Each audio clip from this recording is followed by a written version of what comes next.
Abunaa ginda barat fincila diddaa gabrummaa barattoonni sadarkaa lammaffaa abunaa kumaan lakkaa'aman haala hamtuu keessa ta'anii barachuun itti ulfaannan ummata Oromoo guutuu Oromiyaatti dhumaa jiruuf mufaatii fi aarii dallansuu cimaadhaan guutameen mormii fincila dhageessisuudhaaf yaalii hedduu godhaniitiin jiru.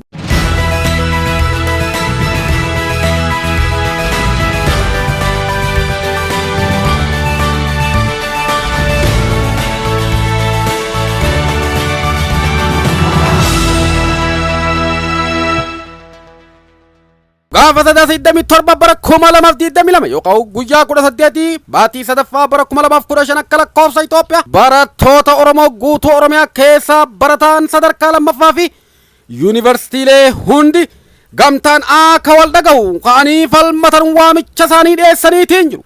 Egaa guyyaa har'aan kana Oromoota bakka adda addaatti dhumaatii dirooniitiin dhumaa jiraniif kan finxaalayyiin garagaraa gama Wallagga Bahaatii fi Wallagga Dhiyaa akkasuma jiddu galeessa Oromiyaa Shawaa keessatti miidhaa hamaadhaaf saaxilamaa jiran kana sagalee akka taanuuf jechuudhaan waamichi garagaraa taasifamaatiin jira. Haala gartee namni tokko ilma Oromoodhaan walitti qabee ibiddaan gube gubbaa dhaabbatee footoo tolfatee itti ka'u keessa jiraachuun baay'ee ulfaata jechuudha. Yeroo ammaan kana barattoonni guutuu Oromiyaa irra jiran hiriira akka ajaa'ibatti godhaatiin jiru.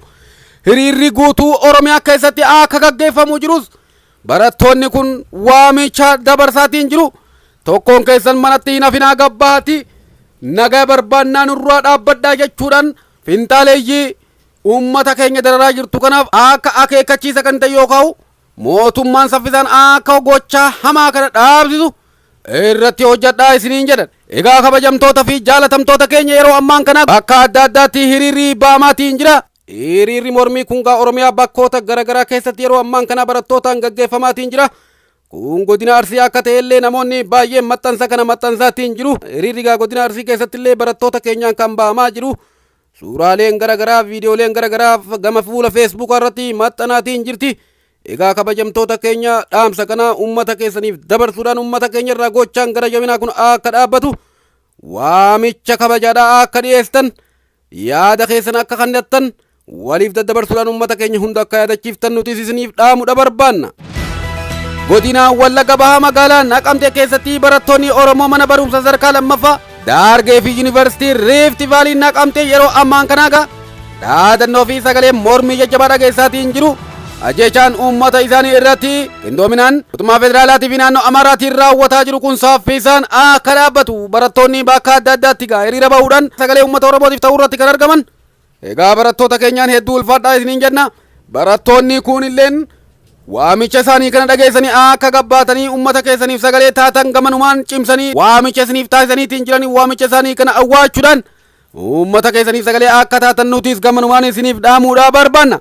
Egaa dubbiin kun dhugaa ta'uu isin hubattaniin namni kaadiree mootummaa ta'uudhaan mootummaa kana tajaajilaa ture yookaan isaaf kijibaa ture akka jechuudhaan maxxansetti qeerroo karaa irra dachaasuudhaaf wanti gochaa turtan isiniif milkaa'e fakkaata.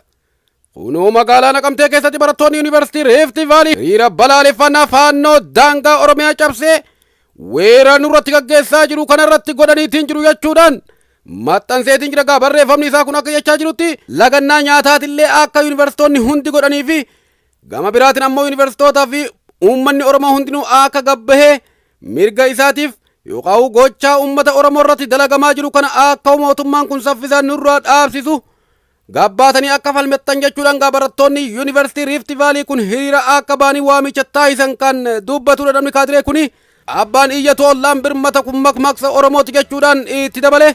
Qabsoo mirga keenya kabachiisuudhaaf godhamu olaantummaa paartii kamiyyuu gonfachiisuudhaaf osoo hin taane mirga jiraachuu fi jiraachuu dhabuu ta'uu ganamuma hubatamuudha qaba jechuudhaan yaada isaatiin dabala.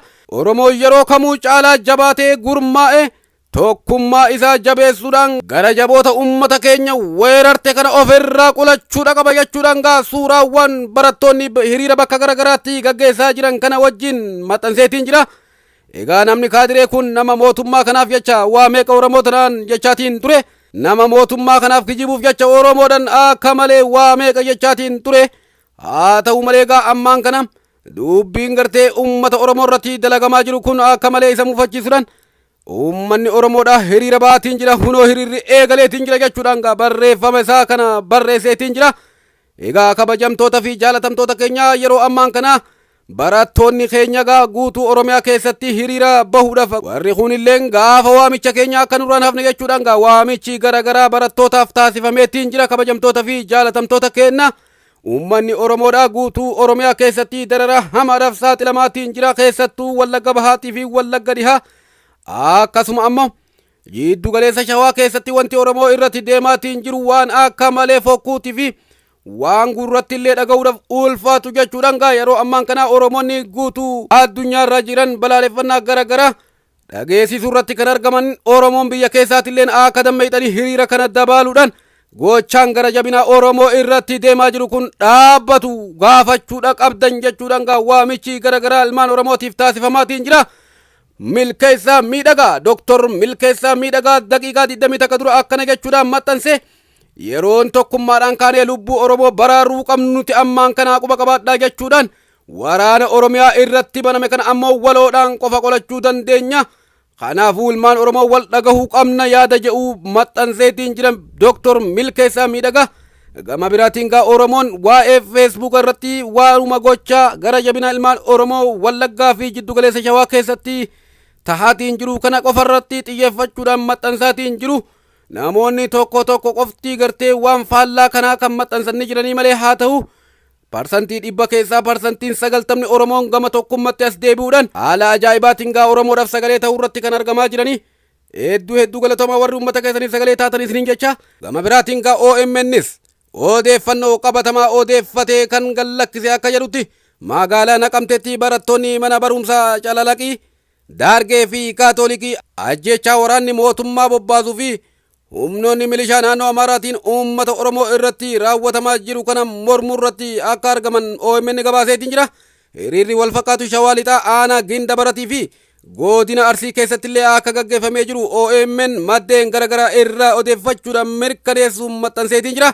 Mormiin barattootaa kun gara dhaabbilee gartee barnoota olaanootii fi iddoowwan biroottillee akka babal'achuu malu OMN gamanumaan yaadatti dabaluudhaan maxxanseetiin jira. Kabajamtoota fi jaalatamtoota keenya barattoonni keenya tokko manatti nafinaadhaa guyyaa gaafa jedhamtanii gaabbahuudhaan uummata keessaniif sagalee akka taatan jechuudhaan waamichi barattootumarraa isiniif dhiyaachaatiin jira. Uummata keessaniif sagalee ta'uun dirqama lammummaa akka baattan isiniin jedhaniitiin jiru. Gama biraatiin TikTok irratti eda marii guddaa taasifamaa bule. Uummanni Oromoo TikTok gubbaa jiraatu hanga kana duraa taphataatiin turre amma dubbiin lubbuu dhuftee jirti obboleeyyan kiyyaa bakka taphannu hin jirru jechuudhaan Oromoon guutuu TikTok gubbarra jirtu eda marii guddaa gaggeessaatiin turanii. Marii kana irratti waan sabaa yeroo namni dubbatu duraan TikTok gubbaa namni taa'ee sin dhaggeeffatu. Haa ta'u malee eda halkan nama 1500 taa'ee waltajjii sa'a lama ol deemtee dhaggeeffataatiin bule mana Dr. Aslitti. Waltajjii sana irratti illee akkaataa uummanni keenya keessa jiruu fi rakkoo hamaa uummata keenya irratti deemaa jirtu kana kan isa mari'ataa bulani.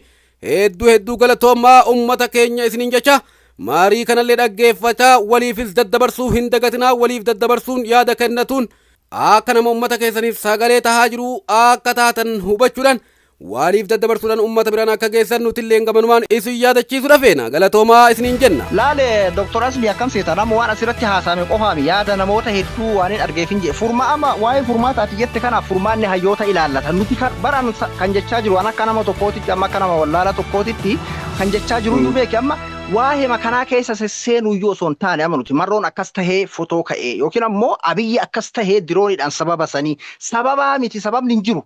Itti yaadamee kan godhamaa jiru sababa wanti jedhamu tokko bara fakkeenyaaf an Aslii jedhee darbadhee Abdussee dha'u jechuudha baru waan akkasiiti sababa akkasiiti amma kan itti yaadameeti duguugamaa kan jiru itti yaadamee faannoo fakkeenyaaf Abbaa Cehee faannoon achirraa ka'ee osoo Shimalis quba hin qabne dhiifa malee naa godha maqaa namaa dhahuudhaa fi osoo mootummaan Oromiyaa quba hin qabne osoo bilisiginnaan Oromiyaa quba hin qabne akkanumatti calluma jeetuma dhufee seene hogguu qabalee takka qabachuu hin danda'u maa wal somna furmaanni nuti godhuu dandeenyu uummanni nagaa ajjeefamuu qabu iyyuudha homaa itti jiru kana ajandaa godhachuudha amma fakkeenyaaf warra sagalee ta'aa jiru kanallee ceemuu hin qabnu maaliif iyyuu tanumatu iyyuu tanatu sagalee ta'uudha ka furmaata akkamitti tahama kan jedhamu fakkeenyaaf ni dubbatan hayyoonni fedhan araarama haa ta'u fedhan ammoo lakki ebalu haa badu haa murteessanii sun hayyoota jala deemna garuu nuti iyyuma tanatu furmaata jedheetii yaadaan akka nama tokkootti.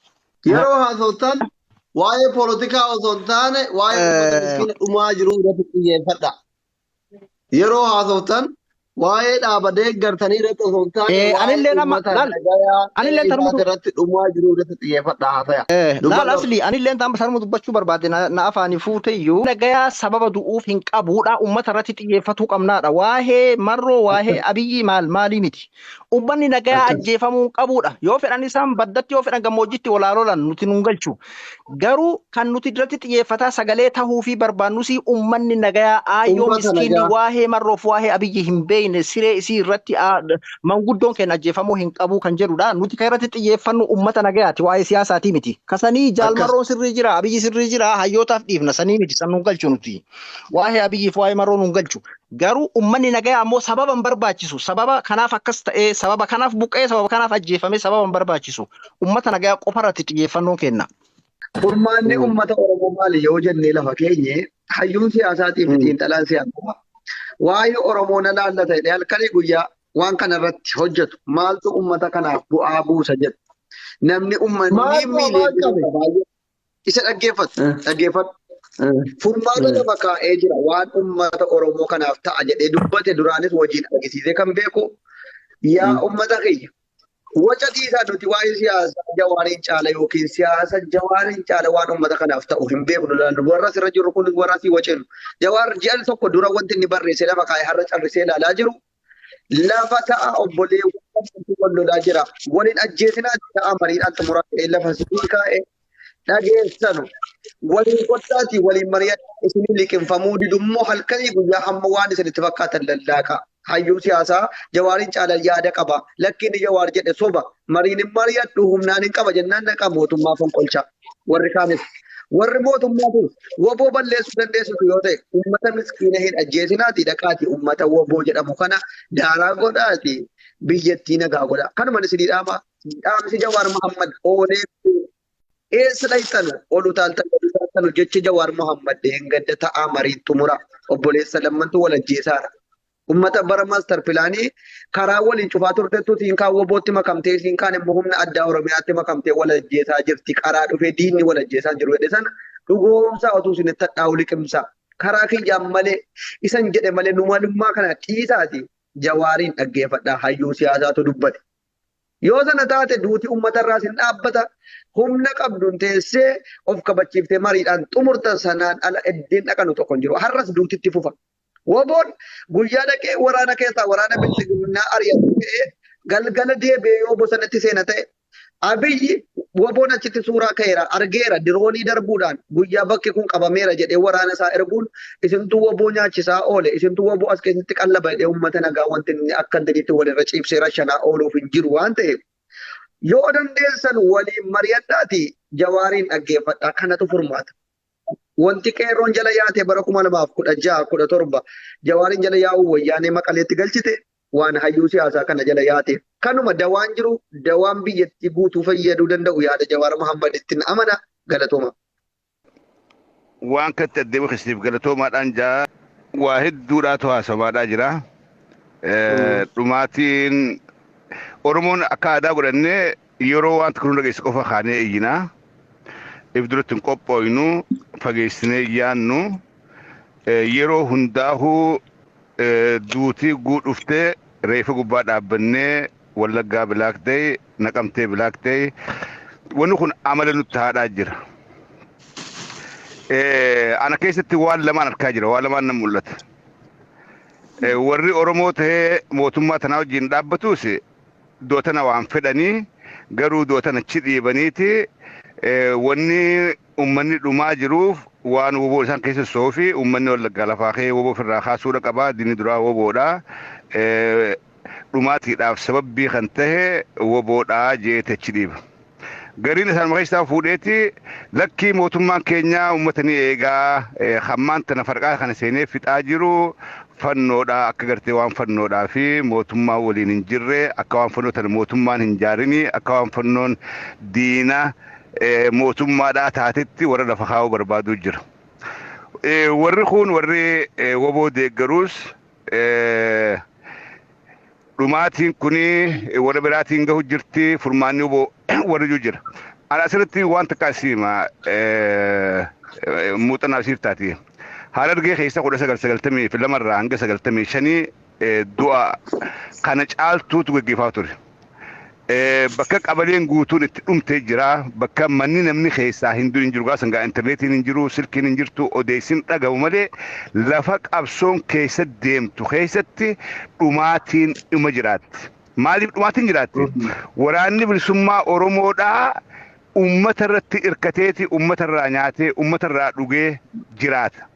Jiruunsaa ummataa walitti hidhaadha. Ilmaan ummataati achi keessaa ban ummataa wajjin jiraatan ummata keessaa waraana baasuun tasuma hin dandamu. Wanni kuni amma hedduudhaaf haala taate malee namni karaa bahaa kanaa dhufe akka gaarii tolchee beeka. Mootummaan guyyaa dhuftee ganda keessa oolti, eenyutu shanee dubbise, eenyu waraana ABO dubbise, ati ABO'dha, abbootii qabeenyaa ni jeefti. Waraannis gargar dhufeeti lubbuudha.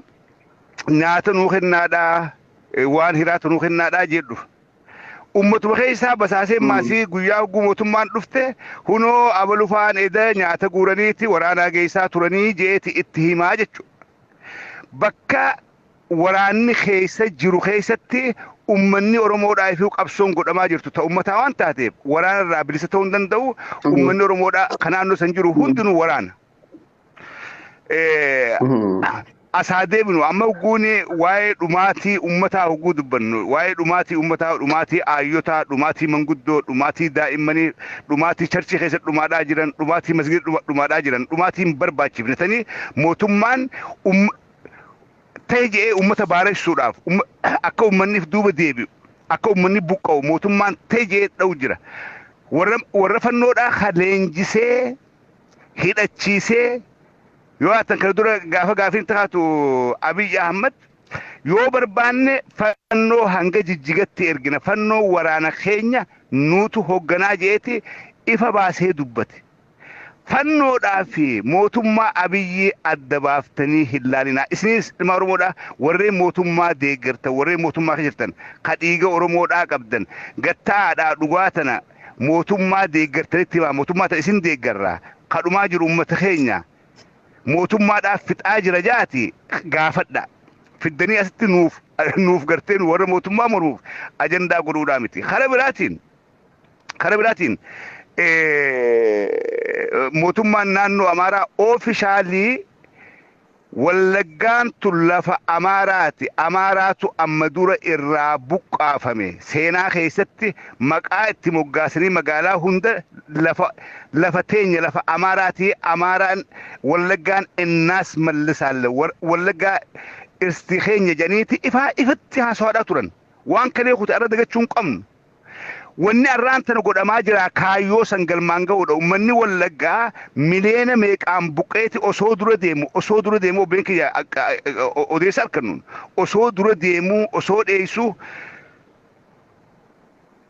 kan hunda osoo beeynuu mootummaarraa harka qabuudhaa miti. Nuti amma miseensa dhaabaatii miti, nuti hoggana dhaabaatii miti, nuti waraana harkaan qabnu, nuti humna hin qabnu. Wanni laalaa nu dhagamtee dubbannuuf foon keenyaatu achi gubachaadhaa jira. Haadha akka haadha teenyaatu achi ajjeefamaadhaa jira. Abbaa akka abbaa keenyaatu achi ajjeefamaa jira. Ilmaan daaddaa ilmaan keenyaatu mootummaa tanaan ajjeefamaadhaa jira. Kanaaf sagalee tahaa jirra malee bakka mormii gartee deeggaraa mootummaa, deeggaraa marroodhaa, deeggaraa ABO'dhaa achi keessaa baha. Oromummaadhaan waliif haa naanu, Oromummaadhaan waliin haa dhaabbannu jechuu barbaada. Asli waan kana silaa guyyaa sadiif waliin nu dhaabde hedduun gammada. Silaa guyyaa sadiif waan kana sagalee akka taanu Mubarak atiis Nasri atiis guyyaa sadiif waliin nu dhaabdanii waan kaasuni. Maaliif hinja warri Amaaraa wallahi dhumaatii Oromoo tarraan tana sagalee teenya hataniiti ifiif Amaaraa dhumee jedhanii iyyaadhaa jiran. Amaaraa Onagiitu ummata keenya ummata Amaaraa fe'eeti iyyaadhaa jiran. Nuti sagalee guddaa akkasillee qabaachuu baannu hangi gartee sagalee qabnu kun mataa walitti qabannee guyyaa lamaa sadii yoo wal jala iyyine laata yoo xiqqollee waan yoo yeessinaa waan juun kajellaa qabaa. Kanaaf isin jee Mubaarakii fi Nasri ijoolleen gartee TikTok irraa beekamtan kun dooktaroonni TikTokiidha. Asirraa eegali guyyaa sadii fi afur nuu kennaadha. Waan kan namee xiiquma jala Amaaraa kanaafuu haa dubbannu jechuu barbaada. Fayyaa ta'aa ulfaadha.